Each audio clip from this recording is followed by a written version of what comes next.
Mula sa 10 awards na hinakot ng K-pop Demon Hunters sa katatapos lang na Annie Awards, nasundan agad ito ng panibagong karangalan. Yan ay matapos na tanghalin bilang Best Original Song ang kantang Golden sa Oscars. May karagdagang balita si Sam Marcos. And the Oscar goes to Golden.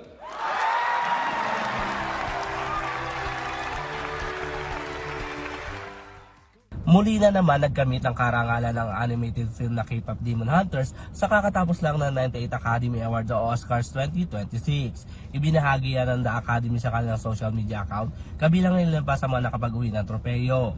Nakuha lang naman ang film ang Best Animated Film at nakagawa rin sila ng history dahil ito ang kauna-unahan nagkaroon ng K-pop song na nakakuha ng Best Original Song para sa kantang Golden sa Oscars. Bukod sa Golden, wagi din ang One Battle After Another bilang Best Picture, Sentimental Value bilang International Feature Film, Sinner naman ang nakukuha ng Best Cinematography, Jessie Buckley ang nagwagi bilang Best Actress in a Leading Role sa Hamnet, si Michael Jordan naman ang Best Actor in a Leading Role sa pelikulang Sinner at marami pang iba. Nagbigay naman ng mensahe si EJ at nagpasalamat ito sa lahat ng bumubuo ng Oscars. Growing up, people made fun of me liking K-pop, but now everyone's singing our song and all the Korean lyrics. I'm so proud.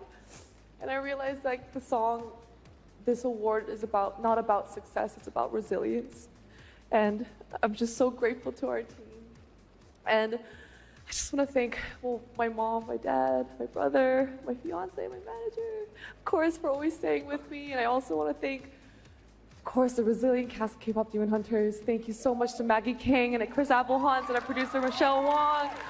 Thank you so much for this film. Thank you to Netflix. Thank you to Sony Animation. Thank you for Ian Eisendrath and Spring Aspers. And is there anyone else?